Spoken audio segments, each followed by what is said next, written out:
নমস্কার।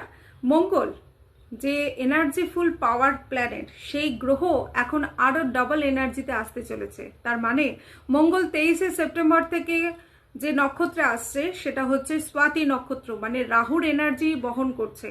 এখানে মঙ্গলের যে এনার্জি রাহুর এনার্জির সাথে অ্যাক্টিভেট হয়ে যাচ্ছে, সাথে কিন্তু শুক্রের নক্ষত্র মানে শুক্রের রাশিতে কিন্তু এই গোচরটা হচ্ছে। তাই শুক্র প্লাস রাহু এই দুই এনার্জিটাকে নিয়ে মঙ্গল কিন্তু খুব পাওয়ারফুল হতে চলেছে। এই পাওয়ারফুল সময়ে মঙ্গল কি কি অ্যাচিভমেন্ট আপনাদের জন্য দিতে পারে। প্রথমেই হচ্ছে মঙ্গল এখানে নিউ এনার্জি নিয়ে আসছে, আপনাদের কেরিয়ারের জায়গাটা থেকে গ্রোথ আনবে, প্লাস আর্থিক দিক থেকে কিন্তু lots of income source earning কিন্তু দেবে। এই টাইমে আপনাদের রাশিচক্রে যদি মঙ্গল রাহু যদি ভালো থাকে তাহলে কোটিপতি হওয়ার কিন্তু যোগও এনে দিচ্ছে। তো সেক্ষেত্রে এই টাইম পিরিয়ডটাতে কোন কোন রাশির জন্য ভালো সময়, প্রথমে বলে থাকি মিথুন রাশি। যারা মিথুন রাশি আছেন তাদের জন্য এই গোচরটা হচ্ছে পঞ্চম হাউসে, আর পঞ্চম হাউসের কারণ থাকার জন্য শিক্ষার্থীদের জন্য খুব ভালো সময়। এই টাইমে আপনারা নতুন নতুন কিছু অ্যাচিভমেন্ট করতে পারবেন, এবং ফরেন জায়গায় গিয়ে যদি আপনারা কোনো রকম আর্নিংয়ের সোর্স অফ আর্নিং যদি চান সেক্ষেত্রে কিন্তু খুব ভালো সময়।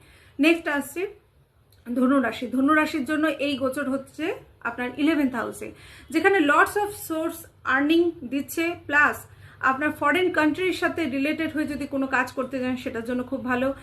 পাশে আপনারা মিডিয়া থেকে কিন্তু সোর্স অফ আর্নিং কিন্তু নাম ফেম হবার কিন্তু সম্ভাবনা দিচ্ছে। নেক্সট আসছে সেটা হলো মকর রাশি।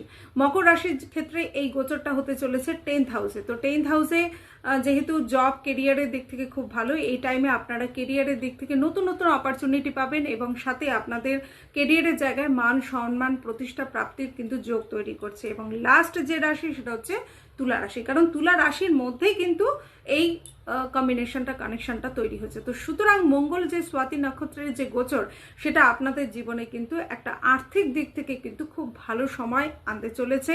এই সময়টা আপনাদের জন্য নতুন কিছু অ্যাচিভ করার সময়। তো সুতরাং এই সময়টা আপনারা কাজে লাগান, ভালো থাকবেন। এইরকম কিছু ভিডিও পেতে হলে অবশ্যই চ্যানেলটি সাবস্ক্রাইব করুন। ধন্যবাদ।